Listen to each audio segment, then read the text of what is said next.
tonight we are here for the writing genre or weaving genre into fiction. And for that, I am very, very happy to hand it over to Broadleaf Board of Directors President, author, and my good friend, Benjamin Carr, who is going to lead this talk and allow me to slip quietly away. So Benji, where are you at? I am here. There you are. Okay. We're going to avoid all that normal, awkward, emotional stuff that we do, and I'm just going to hand it off to you. But have a good time. Thank you so much. All right. You guys, this is my first time moderating anything, and frankly, I'm a little bit terrified, which is good considering that we are essentially discussing horror and genre and how to incorporate it into our fiction.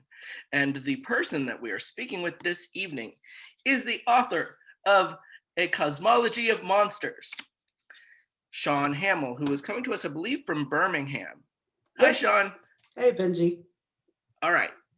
So to introduce the book, which I just read last week and am now obsessed with, which you know because I ordered 3 copies from you personally. Which, thank you. You're welcome. Someone who's on the front cover of the book, I'm just going to quote his blurb. Hopefully people have heard of him. If John Irving ever wrote a horror novel, it would be something like this. I loved it. That's Stephen King, everybody. Just some small horror writer, Stephen King. Yes. Shaun, you came from the Iowa Writers Workshop, which is the best writing program in the country, bar none, yes. No exceptions.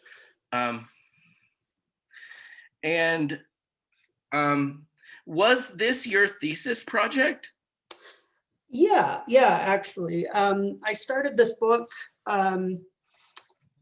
in secret, I guess, my first semester at Iowa, because I was sort of afraid to bring, a horror novel to class at the Iowa Writers Workshop, especially to Ethan Kanan, who was my professor that first semester. As amazing as he was, he had no patience for genre stuff. But in my second semester, I started bringing it to class, and it was basically what I worked on the entire time. I wrote the first half before I graduated, and the second half the summer after I graduated, having to refine it through the workshopping process. I kept polishing up the earlier bits instead of just finishing the book. And so once I graduated, I finally sat down and finished. So the thesis was my first 2 sections. So the sections about Noah's parents. Yes, Margaret and Harry. Yeah. Yes. One of the things that I've found a lot with a lot of the writers that we've discussed, particularly with genre writers, is that when they enter into an academic setting, most academic settings frown upon genre. Why do you think that might be? Well, I mean, I think part of it is sort of an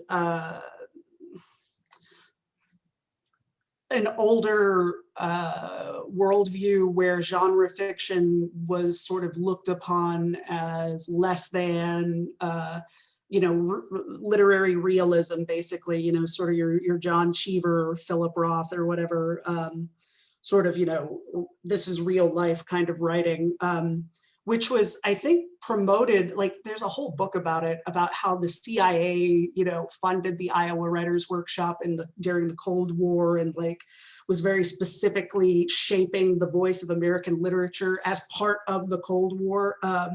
So I think all of that's in there. But what's interesting is that, I'd say in the writers who sort of came up in the 90s, like Jonathan Latham and Michael Chabon, you start to see these, or in films like Kevin Smith or Quentin Tarantino or whatever, like these pop culture, these low or midbrow or children's culture things start getting snuck through the side door into, adult entertainment. And so by the time I got to Iowa, it was interesting. It was sort of a mix of professors who were excited to talk about genre and professors who just didn't have much patience with it. So you have kind of an older guard and a newer guard. And I'm sure it'll flip again at some point, but that sort of seems to be where we are right now. Well, one of the things that I've always found interesting about that was that essentially I grew up in the time where Jim Thompson, the dime store crime novel guy, was being rediscovered and essentially like turned into films by Scorsese and Stephen Frears, things like that. And it starts to influence like pop culture and the culture at large. Because these are the things that like everybody can afford, that everybody's reading just for fun, and it affects voice and the voice of what we end up doing. Well, the book that I have coming out is like a gay coming of age novel meets Jim Thompson noir fiction type thing. But one of the things that just sort of, I'm sorry, I'm trying to go back to my questions. That's okay. One of the things that gets to me about this is that like stories that communicate to the masses are not inherently bad, and yet at the same time with voice, like even if someone has never read a horror story before, if you ask them to tell you a scary story, their voice changes. Or if you ask somebody to talk like an old detective movie, then they know innately how to do that. Right. So when you're writing fiction, like when you're writing like highbrow fiction, like genre shouldn't be, there shouldn't be gatekeeping, in my opinion. No, I would agree with that. Paul Harding, who I got to take a couple of workshops with, great novelist, great teacher. He liked to say that basically the two poles in literature are like pure genre and pure literary, and most great art is just somewhere on the spectrum between. It's very rarely completely on one or the other, you know? And so I would agree with that 100%. I mean, I went through classes where not only did they not want to workshop a novel because, you know, that's so much harder to workshop than a short story, but also classes where they're like, why are you bringing us monsters? Never my classmates, but sometimes the teachers. And I mean, part of me sort of reveled in being the guy who was bringing the monster novel to the Iowa Writers Workshop. But, there were also days where it definitely was just like, why am I doing this to myself? Like I could have just left out the monsters and had a coming of age story, but I wouldn't have been as interested in it. So, but yeah, I would agree with that 100%.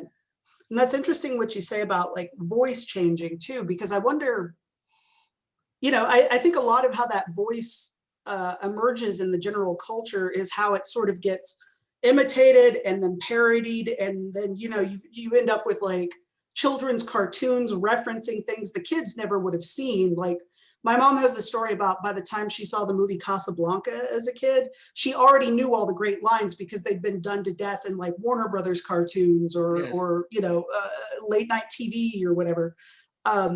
So I think that's part of it. Like we have sort of these widely regarded modes that, we go into for telling a certain type of story. And I think what writers like me and what it sounds like what you're doing too, we're sort of interested in taking that voice and kind of transplanting it to something different or playing with it a little bit, turning it on its side, seeing how we can sort of connect it, like, taking Jim Thompson and combining it with a coming of age novel, right? Or John Irving and introducing a giant werewolf monster. Yeah. Well, the thing is that you take the voices that you're interested in, or you tell the stories that are grounded and stories that are yours. You grew up in Arlington, Texas, so a lot of the setting of Cosmology of Monsters feels very, very lived in and specific. I was reminded a bit of Tree of Life by Terrence Malick. But then even Terrence Malick like takes like a grounded human story and then adds the entire spectrum of the cosmos into it. And so allow me to just say that if you were bringing this grounded story of coming of age Texas childhood in the 80s to class, and you brought monsters to it as well, then you brought a damn good book to class with damn good monsters. Well, thank you. And so to give people just in general, I guess, a summary of the book itself. I mean, it is the story of a family who is haunted either by a history of mental illness, just a plague of tragedies potentially. But then there's something else. Every single member of this family is interested to some extent in horror. It starts with Harry the father and his love of Harry the father and his love of Lovecraft novels, a book that he says his mother had given to him, which then he passes on to the girl that he's interested in dating, who then finds herself being followed around or haunted by a book. Yes. And then they pass that love on to their children, and they decide to build a haunted house, and which is glorious, because that's actually what my own parents did. At one point we had no. Okay, this is ridiculous. We had a party when I was in the 5th grade. My mother and my stepfather built a haunted house in our basement, and my mother was like laying in a coffin dressed like a vampire, and I refused to go down into my own basement. I refused to go down into my own basement to see her, even though I knew. And the thing was, is they developed such a reputation that then the school system asked them to build a haunted house for the fall festival the next year. Holy crap, Benji. It sounds like I plagiarized your childhood. I didn't no, it wasn't until I was reading the book that I'm like, oh, this must happen to everybody. But but the thing was that like the coffin stayed down in our basement for ages. So every time I would go downstairs to like play pool or something, there's mom's coffin off in the corner. But it should save us money, in the long run. But I'm kidding. All right, so, but the thing is that like in terms of modern horror books, a lot of them lean into the Scream movie aspect, the like wink wink, ironic hypertextualism. Your characters instead were reading like Lovecraft and dealing with other monsters, but nothing that seemed to particularly hint at like modern pop culture, and they never realized that they're in a horror story. Right. Yeah. There's not a Kevin Williamson sort of Scream voice to it. Yeah. And I guess that's if there was something that I felt like I was bringing to the genre, that would be it. Is I tried to, and I tried not to do archetypes so much, but like to develop people that I really cared about, that I was rooting for, that I fell in love with. Not that I love a good archetype too. Like don't get me wrong, but in this case, like the characters felt very idiosyncratic, and part of that was I needed each one of them to sort of be haunted in a different way, which meant sort of really doing a lot of emotional and psychological excavation as I wrote the book to figure out like what's really eating at each member of this family. Because, and as you read the book, each member of the family sort of gets their moment on stage where Noah's not actually narrating. Yes. And which was great, by the way. Thank Sorry, you. that was. No, I'm not going to stop you from complimenting. No. That part reminded me a little bit of House of Blue Leaves, which I've never been able to get all the way through, where there is a story running alongside the story that we're reading, and who's writing it, and what the background of that is. Like, it provides context to what we've read prior, but also provides a change of voice to what we've read prior. It also gives us answers where we didn't get them otherwise. Right. Yeah, yeah. I actually, yeah, I read House of Leaves back in like 2003, 2004. Oh, sorry. No, I didn't. I said the title wrong. You're absolutely right. It's House of Leaves. I'm sorry. Oh, what did you say? I said House of Blue Leaves, which is a Oh. play. Oh, okay. I somehow missed that. I guess I was just waiting to talk. But yeah, that was really where I found the voice of the book, actually, was I wrote the first two sections sort of back to back. And then I wrote the first of those interludes, or not even the first one that appears in the book, the second one, which is from Sydney, the sister's point of view.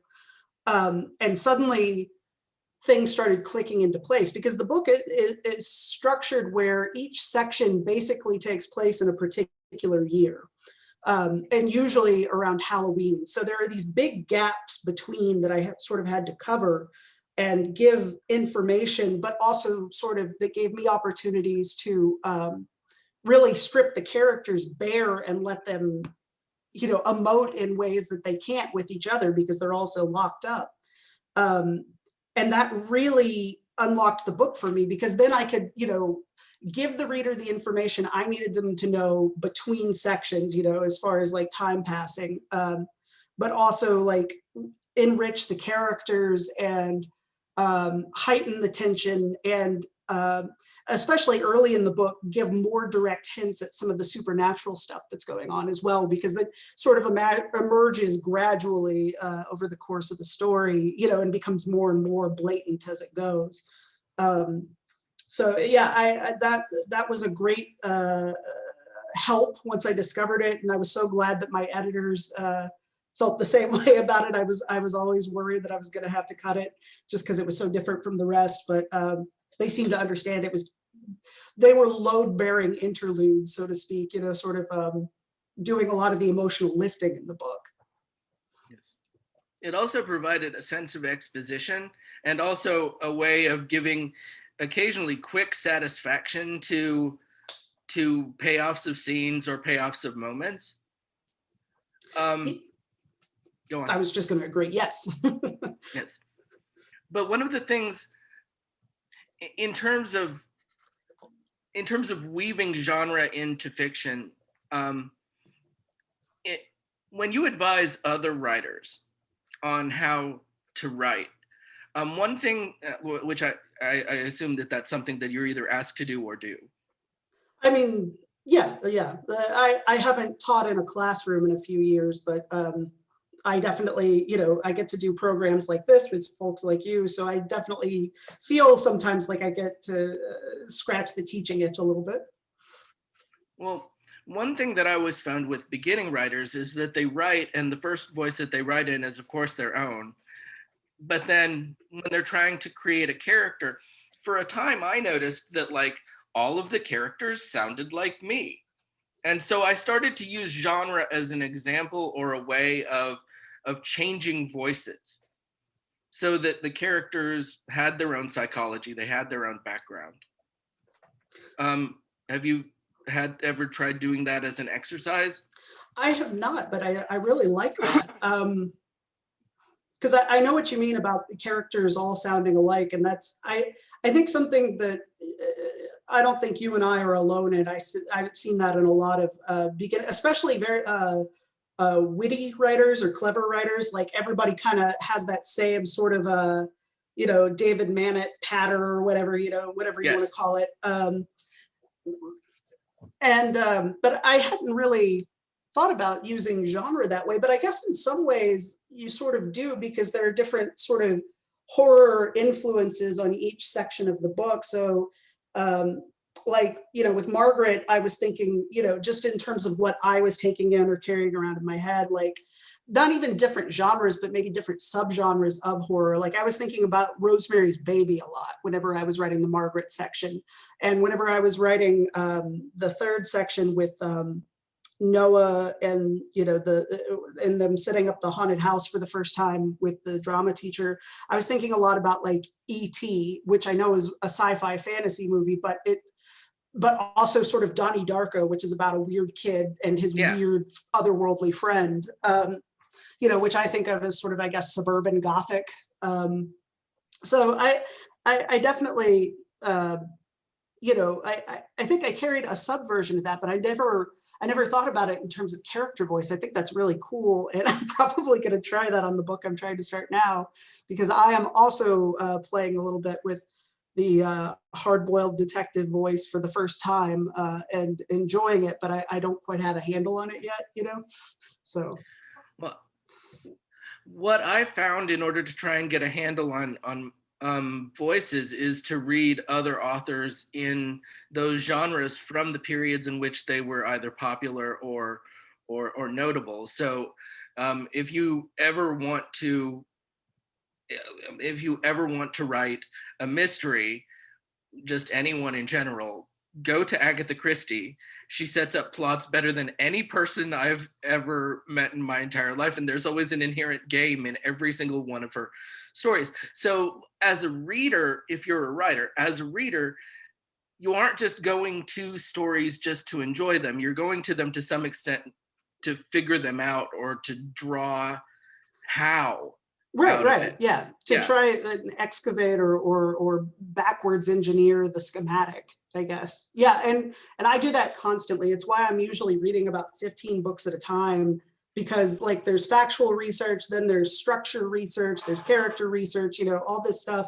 And it's almost like a process of conjuring, like you're trying to summon the gods of the particular like force you're trying to put on the page, or that's how I feel about it.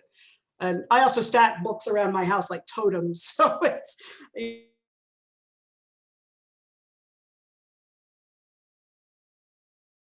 Absolute same.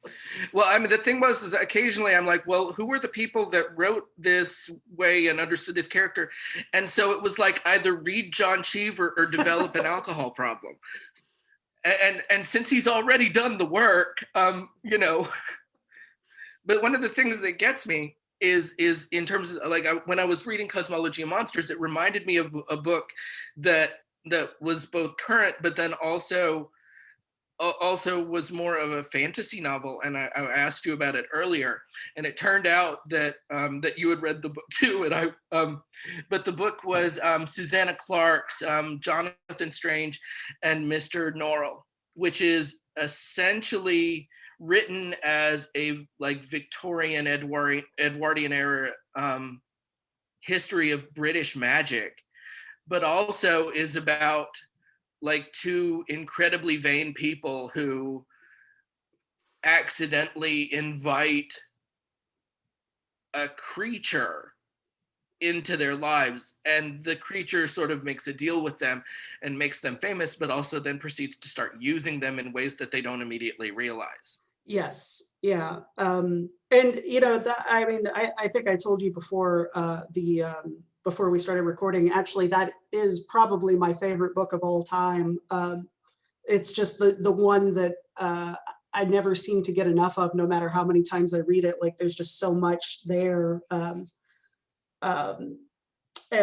you know, when she put her second book out, I devoured it too quickly, and now I got to wait another 16 years for something new, I guess. But what I loved about that book was the way it sort of danced between the lines when it comes to genre, because it does, you know, if you walked into Barnes and Noble in 2005 when the book came out, it wasn't shelved in fantasy, it was shelved in fiction. Neil Gaiman was shelved in fantasy, but Susanna Clarke, you know, with their Neil Gaiman quote on the cover, was in fiction. And so I guess that was like an early, I was about 21 or 22 when the book came out. And I remember reading it. I got an ARC at Barnes and Noble, and then ended up buying, like, I think I've got the hardcover and 2 different paperbacks, just because it's great. Yeah, it's great. And I just can't stop buying it. I just want all the different covers. And you know, sometimes I like reading a mass market instead of a hardcover or whatever. Try to feel like I'm in junior high again. But I loved the way that it gave the illusion of depth in terms of like a fully realized world. You know, it feels like it goes much further beyond the edge of the page, in the same way that Tolkien does, but in a way that's not nearly as dense or difficult to read. I felt, at least. Oh, you aren't alone there. Yeah, I mean, I love Tolkien, but I have a harder time with him than I do with Clark. You know? Yeah, it's like he's provided a travel log of Middle Earth, and you have to follow him along every step at every pace. Whereas with Clark and with Jonathan Strange, and with your book Cosmology of Monsters, you hint at larger magic going on outside, to the point where the world becomes fully realized within the reader's imagination, if only just because you've hinted at it. Yeah, and that's sort of my favorite trick that art does. I refer to it, my personal like pet term for it is dark wonder. That feeling of like the world is so much bigger, and it's what weird fiction does best, right? The sense that the world is much bigger and stranger than you could possibly imagine. It's almost like the inverse of the religious mountaintop experience where you meet God, right? It's where the universe opens and it's not what you were expecting. It's not what you learned in Sunday school. There is something so much weirder going on and so much darker. And Jonathan Strange does that so well with its like hints at the Raven King, which we talked about a little bit earlier, but also like its depictions of the world of fairy, you know, as this really weird place where that's like somehow both rich and decayed and like goofy, but like in a really dangerous way. Like it's funny, but like people are getting hurt, you know? And I loved that. And I loved how the book didn't go out of its way to make all of the rules plain, but rather, you know, you get lots of footnotes that give you a lot of context, but they still don't tell you everything. And a lot of the biggest questions the book asks in terms of its mythology, it doesn't really answer. And I love that too, because I love, again, it feels like the world just goes on beyond the page, even if the story is done, that the world continues to ask questions and that I can continue to ponder it and turn it over in my head and revisit it, like a, you know, like a great painting or a movie. And that pretty much sums up like my, you know, like my favorite movie, Alien, right? Like the scene where they go into the derelict spacecraft and they see the space jockey. Yes. We're going to pretend Prometheus never happened, right? But I actually it tried. It tried. Yeah, but anyway. Well, but before Prometheus exists, right there, you just have this idea. Right. Yeah, you see the evidence that something has happened. You don't know what that thing is. You don't know why it's there. You don't know why it was carrying a cargo bay full of these things. And the astronauts themselves, the you know, the main characters of the film, seem sort of curious about it, but not that like, holy shit, we found an alien life form. It's more just like, let's keep looking, which begs even more questions about like, how many different alien races are they in contact with? Why aren't they more amazed at just this before they even go down into the cargo hold? And the film never tries to answer that question. And until you get to the prequels, none of the sequels do either, you know? And I loved that about it. Yes.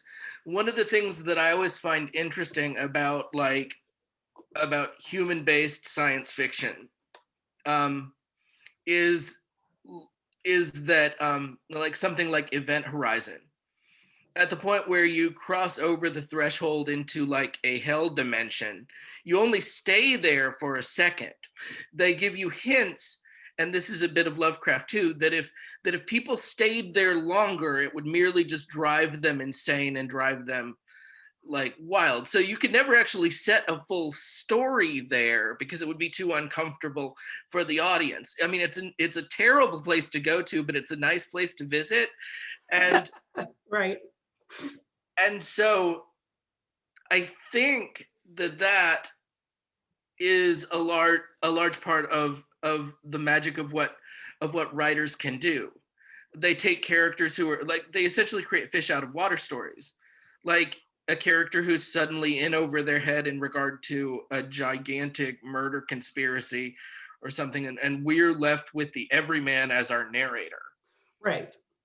Yeah. A lot of genre fiction that sort of takes that approach where the character who understands the least is the audience surrogate and the lead, sort of pulling us forward into the world of dark magic. Like I mean, Harry Potter being like the most prevalent example in modern culture, right? Because he's an outsider, right? So he has to learn everything for the first time, which makes for a perfect exposition vehicle.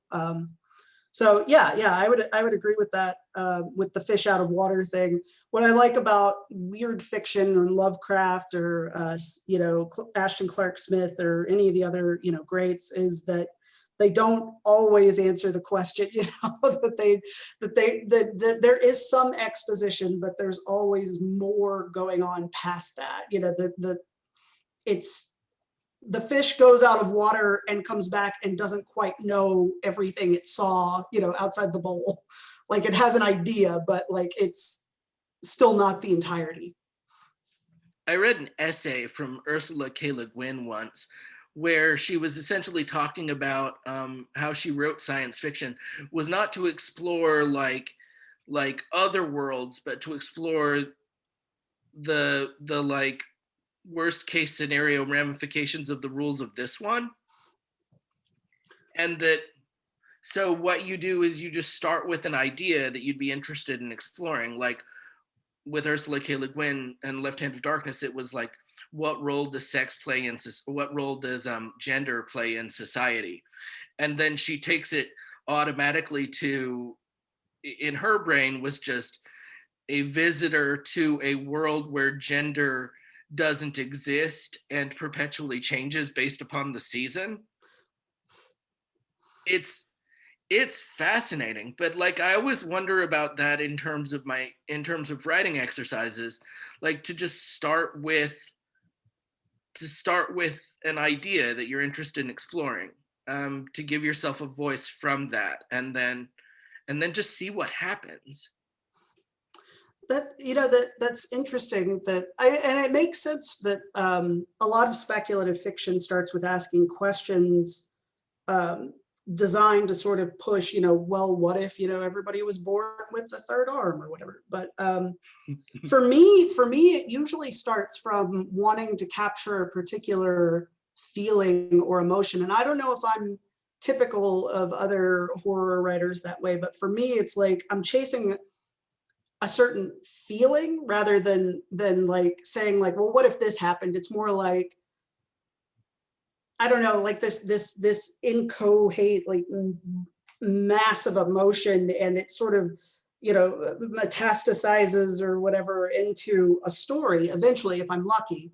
And what I'm doing the whole time I'm working on the story is, does this feel true to that first spark? Or have I found a better spark later on down the road, which sometimes happens too. But I've never started out with the question of like, well, what if I found an alien spaceship in the backyard or whatever? For me, it's more like, how do I explore romance or love, or the imperfections of love, or what it feels like to live in a house with a mentally ill person? So I guess it is still a form of asking questions, but it's less cosmic. Yeah, it's more human condition, I guess, and exploring the interior. All right. With Cosmology of Monsters, again, you've created a grounded Texas coming of age story, but then also there are hints of other magics, things going on, hauntings. Would you be willing to read a section of that now so that people can see how you've done that? Oh, sure. So to sort of set up the excerpt, so I'm going to be reading from the third section of the book. So our narrator, Noah Turner, is about 6 years old.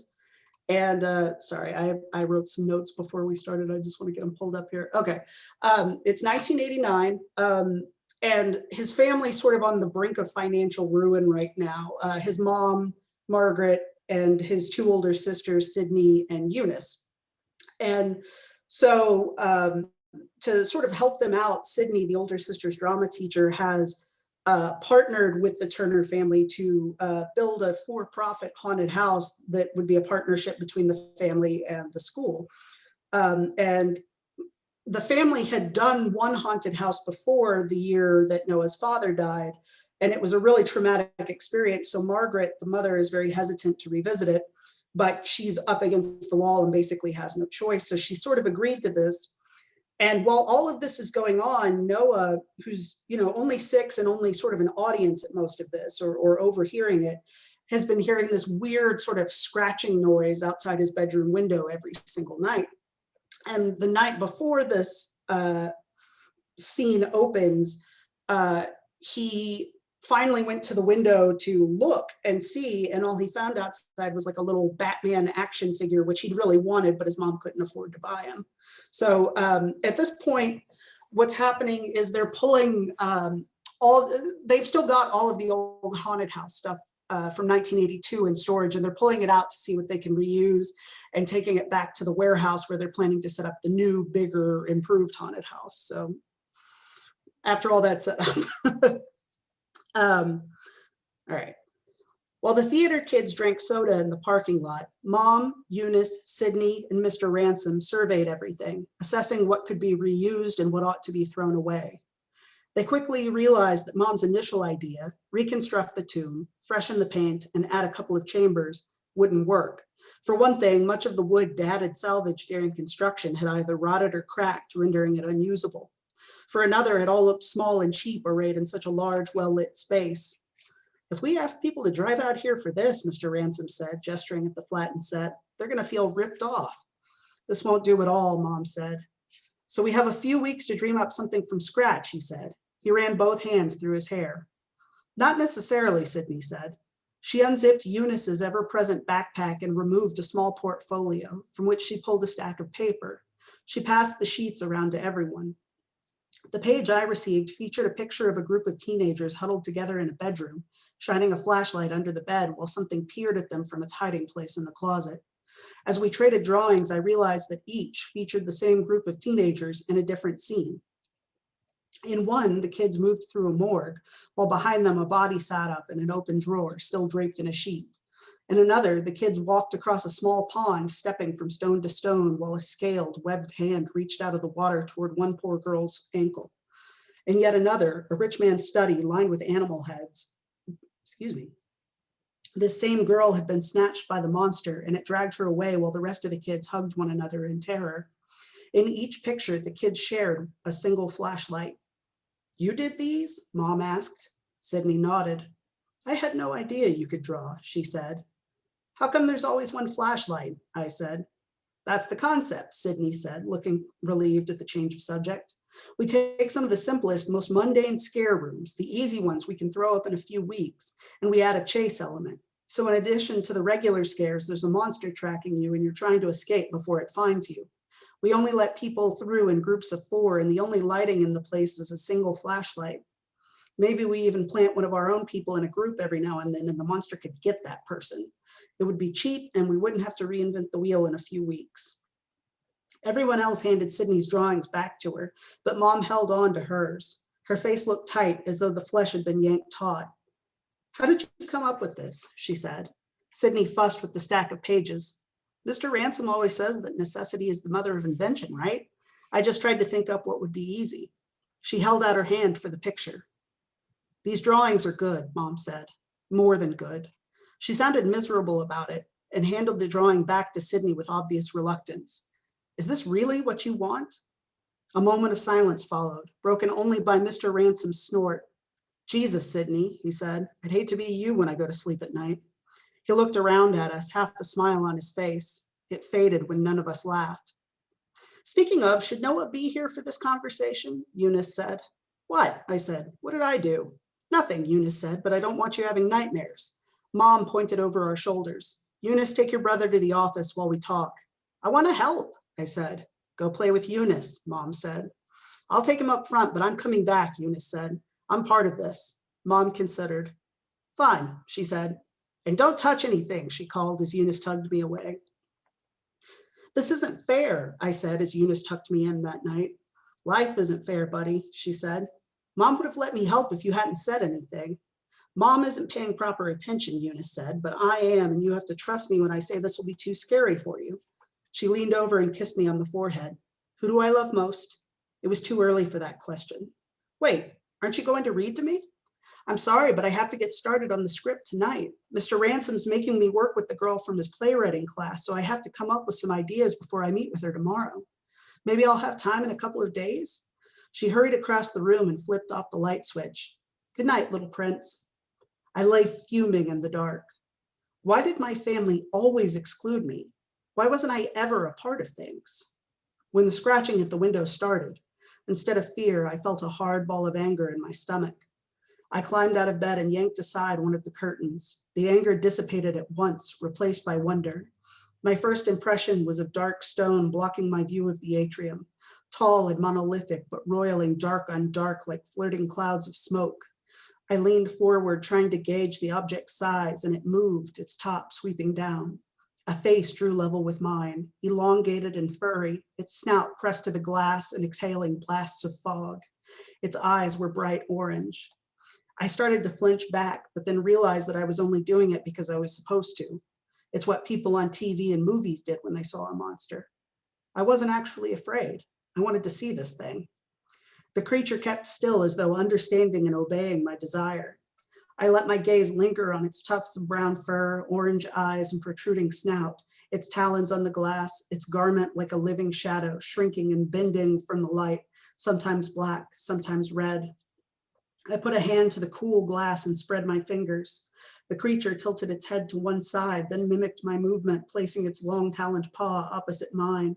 It looked at our hands, then back at me. I couldn't shake the impression of a dog and laughed a little. The creature exhaled hard, fogging the glass. Startled, I stepped back. A dog maybe, but dogs could still bite. I shifted to look through unfogged glass. The creature had also drawn back into its cloak, so only its snout remained visible. It peeked at me from inside, an orange gleam in its eye sockets. I leaned forward and held up a finger. Wait a minute, I said. Do you understand? The creature held up one digit, then nodded slowly as though trying out the gesture for the first time. I moved my finger to my lips to signal for quiet. Again, it mirrored me. I let the curtain drop and crossed the room to my toy box. I opened the front panel as quietly as I could and thrust my arm through all the sharp plastic edges to the very bottom, where I'd hidden the Batman action figure. Next, I grabbed my Kermit the Frog flashlight off my nightstand. I unlatched and opened the window wide enough for me to wriggle through. I stood on the concrete of the atrium barefoot. The creature kept its distance, extended to its full height. It looked at least 7 feet tall, most of its considerable length obscured by the amorphous cloak. I turned on the flashlight to get a better look, but the creature held up its claw and looked away. You don't like that, I said. It shook its head no. I'm sorry, I said, and switched it off. The creature faced me again, its breath heavy and wet. I grew uncomfortable beneath the bright, unwavering gaze. I wasn't used to being so visible or noticed. I held up the Batman toy. Did you bring this? I said.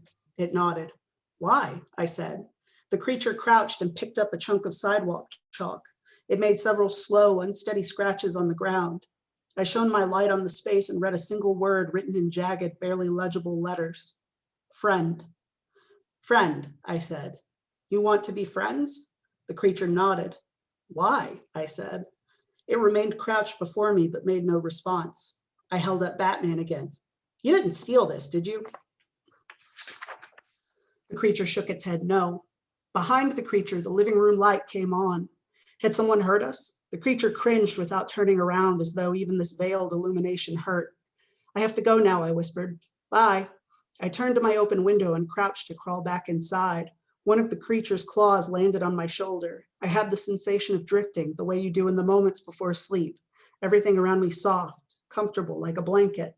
I bumped my head against the window and found myself back in the atrium, squatting outside my window with a monster's paw on my shoulder. I shrugged it off, embarrassed as though I'd been caught naked. "What do you want?" I said. The creature scratched out another message with sidewalk chalk, and I shone my light on the ground to read it. Inside? If it had made the request before it touched me, I probably would have acquiesced, but now, waking from the sweet fog, I declined. "I might get in trouble," I said. And then, after a second's internal debate, I added, "You can come back tomorrow if you want." It didn't try to stop me as I wriggled back into my room, but stared as the glass slid closed between us. "Good night," I whispered, putting my hand to the window. The creature, my monster, my friend, put its paw opposite mine and scratched the glass, whining just a little. Thank you. I love that book so much. Thank you. One of the things that I appreciate about it, is that this is the first time that Noah's seeing the creature, and the creature and Noah himself is 6, but it isn't the first time that we as a reader have seen this creature. Yes. And the idea that the entry point to understanding more about this comes from a little kid who doesn't know any better is terrifying. Right. Because you've seen this thing before in a more threatening light, and now it's sort of got the kid all to itself. And yeah, you don't know what its end game is, you have a little bit of an idea, but you're still not really sure. And so yeah, it's meant, again, it's supposed to be kind of scary. So I'm glad it worked. Yes.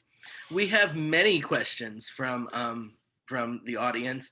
Angela and Josh Wood said that as writers, they always write a part of themselves into the story.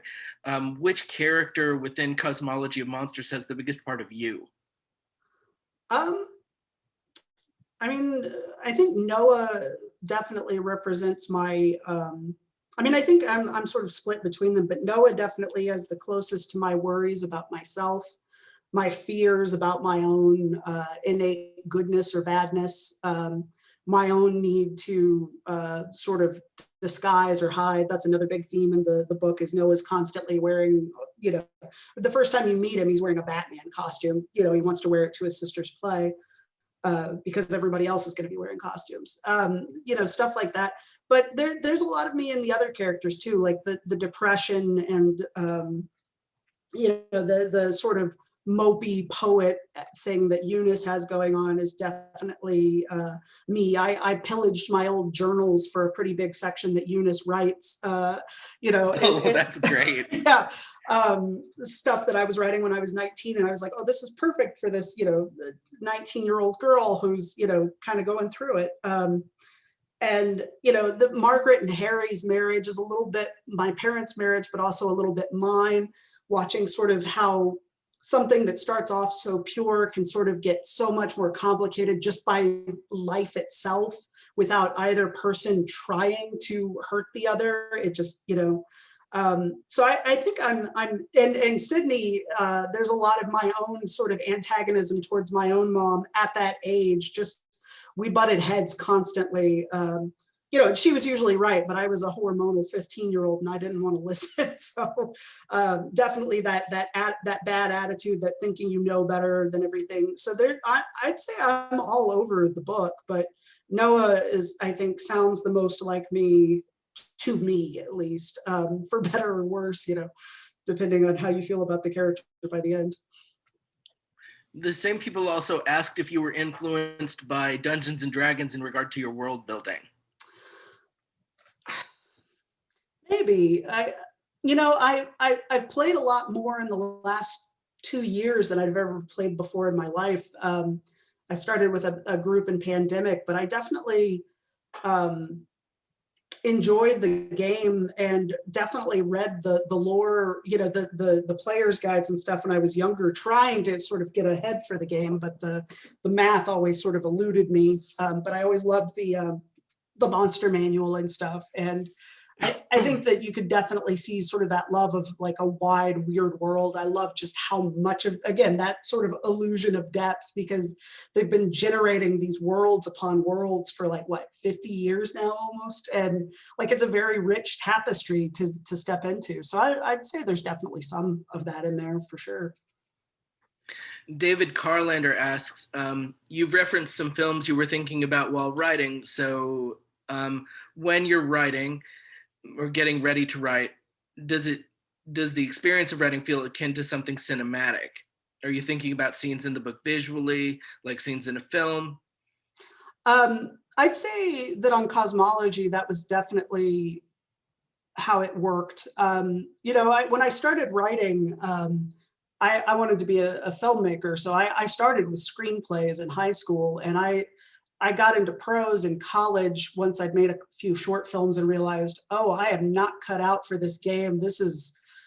I do not have the emotional energy to deal with all these other people. Like, what I liked best was telling the story. And luckily I had a great fiction professor at UTA, Laura Kopchik, who sort of took me under her wing and kind of started showing me, okay, well, if you want to do prose, this is what you need to read. These are the things you need to correct. But I thought very visually about this book. Like I thought about it, and I listened to a lot of film scores while I wrote it, and I still listen to a lot of film scores while I write. But I would sort of choreograph, and I still do this, the big moments to like favorite bits of film score, like, in terms of figuring out the beats of this happens here, and like mapping it to the music in my mind until I had a scene that excited me, And I definitely did that with this book. I ended up toning a lot of it down because it was a little too big or a little too dramatic. And I sort of, I needed to go a little bit smaller and more intimate sometimes. And I think those interludes are where you see me starting to kind of learn about how to do interiority, which is sort of one of the last tools I've kind of figured out how to put in my toolbox. And I think it'll be interesting to see, in future books, if the process kind of stays the same, or if I start to get a little more interior as I go. I don't know. I guess we'll see. We'll see how the next one turns out. I think the next one's still pretty cinematic, but the one I'm working on now, maybe not as much. So we'll see.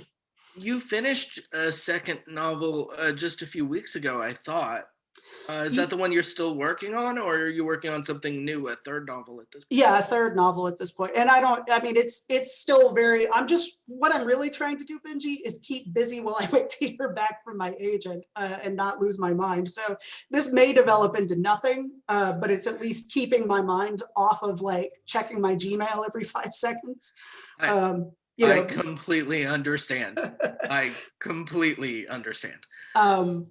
But yeah. So the second book I wrote the first draft of during COVID, during the first onrush of COVID last spring. And, when I moved into my apartment last fall, I finally felt like I had enough distance to kind of start on a second draft. So I've kind of been grinding through and sort of expanding and cutting. And I finally had a draft that at least felt close enough to what I was going for to show to my agent. And this is the first time in 5 years I've sent him a new book. It took me a long time after Cosmology. I guess that's the other reason I'm trying to start a third book. You can sort of see my outlining stuff on the desk behind me, is because when I sold Cosmology, I wanted to start a second book right away.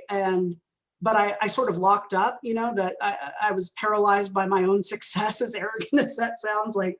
And also I'd poured everything I had into Cosmology. I emptied the clip, like every thought, every feeling, everything I had to say about life at that moment was in that book. And it took a little while for the well to kind of fill again.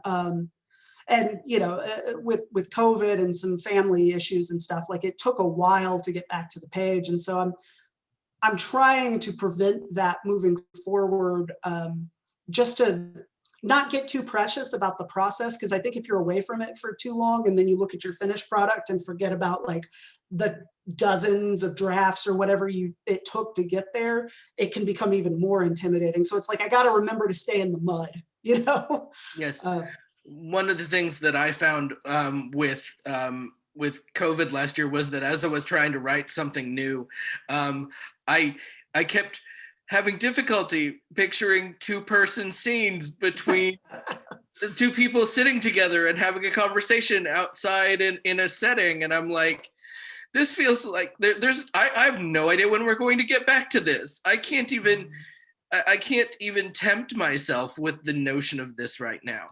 You know, it's sort of funny that you say that, actually, because I kind of went in the opposite direction where so if cosmology is about family, the book I just turned in is about friendship. So it's almost like I was reaching back into my own adolescence and my own friend group and trying to remember what it felt like to be 15 and to be with the people who know you better than anyone else in the world and who make you more yourself, you know, than anybody you've ever met. And sort of, I guess, pining for that and bringing it into my present in the office, you know. So I took the loneliness and sort of flipped it on its ear and was like, no, this is, you know, I'm gonna do something positive. I mean, it's still dark and tragic and, you know, all of that, but to me it feels, you know, it was a way to sort of fight loneliness, and definitely has been. You know, I've been living alone for the last 6 months, and with COVID, you know, it's really been alone. Whereas before I was in a fuller house, and like you know, now it's like, especially when I was still working from home, I could go a few days without hearing my own voice if I didn't get a phone call or something, you know, and it would startle me or it would sound hoarse, and I'm like, oh yeah, I should probably talk a little more. So yeah, I know what you're talking about. I think it sounds like we went opposite ways on the same street. I think my publisher would have appreciated it if I'd gone down your street. Spencer Hamilton asks, what kind of research did you do for cosmology, or what kind of research are you doing for future novels? So for cosmology, I read all of Lovecraft, and I also, while I was writing the book, I had only read a little bit of Lovecraft when I started, but I knew I needed to read all of it because I didn't know quite what I was doing. And, you know, I'd started with sort of this Lovecraft riff, so I went all the way with that. But I also I reread Stephen King's Dance Macabre and made notes of all the novels that he mentioned in there, and tried to read as many of those as I could. I started basically because I've always loved horror, but like, I guess I tend to hyperfixate on things, especially, you know, so whenever I'm writing a novel, it's like, okay, you know, I'm writing about weird fiction. Now I need to know everything about weird fiction. And of course, I don't ever find out everything about it, but like suddenly, you know, I'm bringing home giant stacks of books from the library. You know, the Iowa City Library has a great Lovecraft selection and also great like criticism. And I read criticism, I read essays. What I didn't do was read a lot of pastiches or Lovecraft riffs, you know, and there were some great ones that were coming out while I was writing the book, but I specifically avoided them, like Matt Ruff's Lovecraft Country. I saw that book in a bookstore the summer I finished my first draft, and I was like, oh, fuck, somebody else wrote my book. And then I read the back and I was like, okay, it's completely different, but you know, so maybe this will be good for the book, who knows. And then Nick Mamatas's I Am Providence, which is this great sort of Black comedy murder mystery set at a Lovecraft convention, which if you haven't read, I recommend it 100%. And also you should follow the author Nick Mamatas on Twitter because he's very, very funny. And he's a very good writer. But I specifically tried not to read other people who were directly riffing on Lovecraft. I kind of wanted to sort of try and have my own take, I guess, and try and wrestle with it on my own. And so for the book that I just finished, I've been reading a lot of, this is gonna sound weird, I've been reading a lot of different stuff. But most recently, I've been digging into the Robert E. Howard, Conan the Barbarian stories. Oh, trying to fun! Yeah, which are also technically weird fiction, right? Like they're big sword and, you know, D&D type stuff, but also like weird otherworldly gods and creatures sort of encroaching on this fantasy world. And I'm not writing a sword and sorcery novel, but like kind of trying to catch some of that, I guess, real world, like almost as if like early Ibn Shyamalan, you know, how Unbreakable is like the most drab looking superhero movie ever made. Yes. trying to write, I guess, the most drab sword and sorcery book ever written. I call it Sword and Suburb, or maybe Suburb and Sorcery. I don't know.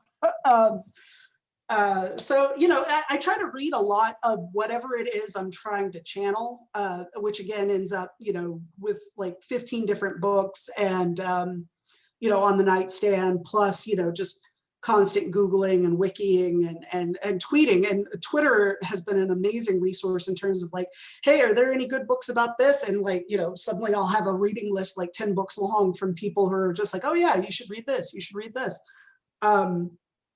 So I guess, yeah, I hope that answers Spencer's question. I guess I just read everything I can find about the thing I'm trying to write about. One last question, and then we're going to wrap up. I've got Dawn Major. She asked that you mentioned that you're working on a detective novel, and she wondered what your agent, who I haven't let you check your Gmail for a while, what does your agent think about you switching genres? And did you do it to keep challenged as a writer? So that was part of why it took me so long to start a second book, because I felt like a lot of the ideas I was coming up with sounded too much like cosmology in terms of the execution. And I finally asked my agent, like, what should I do for my next book? And he was like, as long as it's as awesome as this one, like, I don't care what genre you want to call it, basically. And to be fair, like, cosmology was a little bit of a tough sell too. Like, Kent, my agent, was one of the only agents I talked to who really seemed to understand the book. Most of the agents I talked to were like, there's a great voice, but like it's not horror enough, and it's also not literary enough. Like, I don't know how I would sell this, but Kent did. So I think there's a little bit of, I guess, faith and trust there that, that my genre straddling is sort of part of the deal, I guess, with me. It's sort of always going to be part of my process. And I do think I tend to, I tend to try and take things on to try and write something I haven't written before. And I know all writers sort of come back to similar themes and stuff, but I guess I'm trying to find new ways to attack those themes and genre, like you were talking about with voice earlier, with character voice, gives me as a writer a lot more tools to sort of work with. So it's almost like getting a new like set of paints. You might paint similar stuff, but the textures might be different. The colors might come out different, and hopefully you end up with a work that's sort of unique. I don't know, there's no guarantee the second book is any good. There's no guarantee it's going to sell. I'm just, look, no guarantees. Allow me, having not looked at it, allow me to say that if it came from your brain to any extent, it has value. It has value beyond yourself. And I'm not, and this is not just something that I would say to you, although having read this, my God. But again, everyone who tells stories, everyone who feels compelled to have something to say has done something of value. And dude, if you will allow me to be personal just for a moment, Please. You are Shaun MFing Hamill. Thank you. And that is something to be very proud of. There is a lot more that we could talk about. And I want to thank you very much for how this went. I hope that this was fun. Oh, this was a blast for me. I hope the audience enjoyed it too. I think that they did. We'll certainly hear about it. But thank you so much for your time, and thank everyone who attended, and for those of you who asked questions. We will be back with another event very soon. And Shaun, thank you very much. You guys, go read Cosmology of Monsters. I am completely serious. Also, wait, Did you say that it was possible, like the way that I got the signed copies, is that something that you were opening up to people? Yes, I'm not quite ready to, I've still got some packing materials. I've got to try out to make sure I can pack them securely, but within the next couple of weeks, I will be putting something up either on my website or on social media. So people who So are interested follow in you on buying, social media? yeah, exactly. Yes. Yeah, can order a copy of the book, the hardcover at this point signed. So hope, you know, I may go to paperbacks at a certain point, but it'll be hardcovers just to start since I got a whole bunch from the publisher. It was so nice talking to you. Thank you so much. Thank you. And everyone have a good night. Night.